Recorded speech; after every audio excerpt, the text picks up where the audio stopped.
Democrats were defeated in 1988, or they were defeated in 1984, or they were defeated in 1980, there comes to be a sentiment among the Democrats that they have to adopt a position that is much more kind of centrist. It became virtually impossible for a politician to run and appear soft on crime. I was not for the bill that he was talking about because it was not tough enough on the criminal. You know, when you're in an environment where everybody's trying to do the same thing, everybody's competing to be tough on crime, you quickly all end up in the same space, so it doesn't become a political advantage unless you do something more. We need more police on the street. There is a crime bill which would put more police on the street, which was killed for this session by a filibuster in the Senate, mostly by Republican senators. We consistently had swishy soft liberal won't protect you, tough conservative will protect you. Crime bill, that bill that he talked about, is what locked your fathers and your grandfathers up. You understand? That's what reinstitutionalized slavery in America on a mass scale. You seen that number, 1.75 million, a minute ago? That shit like 2.8 now, and growing. And that ain't just the prison industry. We talking about parole, probation, you know what I'm saying? Juvenile services. That's what y'all in there, you know what I'm saying? Y'all want to step away from that slavery thing, that slave trade. They slave catching, that's what the police do. You don't see them locking up white people the way they lock up black people. You feel me? So y'all gotta understand and really learn the politics of this prison industry. Learn the politics of this cradle of prison pipeline. Cause the politicians is the ones that's enslaving you. Congressman Cummings, Dutch Ruppersberger, those the people that is making these bills laws. You understand? So when they come see you, come visit you, ask them about their position that they stay in this killing our community. You know what I'm saying? It's affecting y'all. So pay attention. You will matches. I will faithfully execute the office of President of the United States. Bill Clinton is trying to figure out how he can deal with a country that's still basically Reagan's country, but he's trying to govern as a Democrat. Violent crime and the fear it provokes are crippling our society. Now you see what he said? He said he's a Democrat trying to carry on Reagan politics, right? So that right there shows you that the Democrats and the Republicans share the prison industry. That's their cash cow that they'll share. And they'll both use that fear of the black man to keep that cash cow going. You understand what I'm saying? And they'll use black faces to get it done. Because when President Obama was in office, for the 8 years in office, he never addressed the prison industry. As a black man, he should address that issue because it affects the black community. So that's to show you all black ain't black, all white ain't white.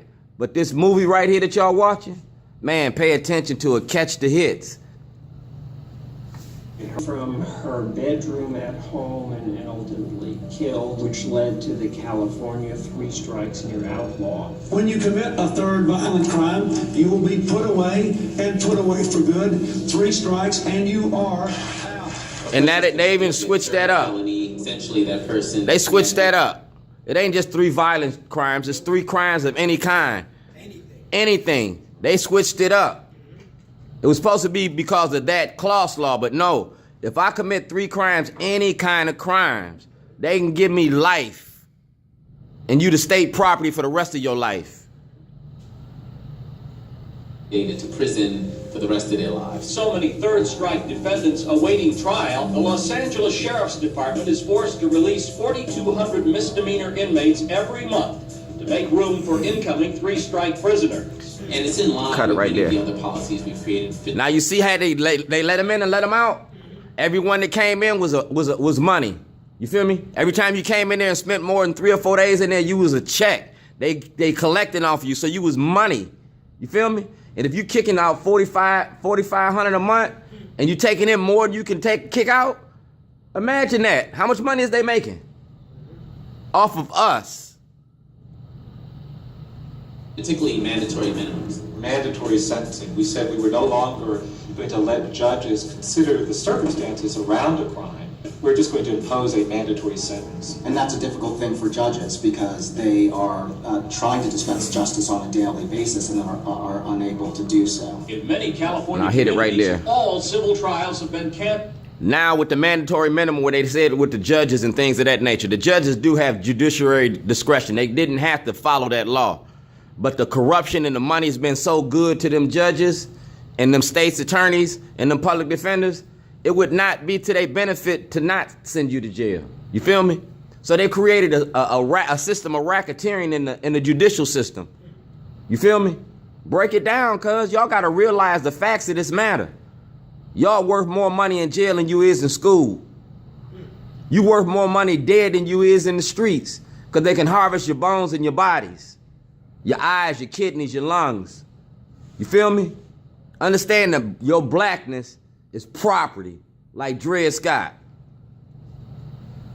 Canceled to catch up with the criminal case workload. We've taken discretion away from judges, arguably the most neutral party in the court, and given it over to prosecutors. 95% of the elected prosecutors throughout the United States are white. Serious, violent criminals. 98% are white. On their sentence. We passed the truth in sentencing law that kept people in prison for 85% of their sentence. Truth in sentencing. The idea is you're sentenced to a certain amount of time. The public wants to be confident that you're going to do just about every bit of that time.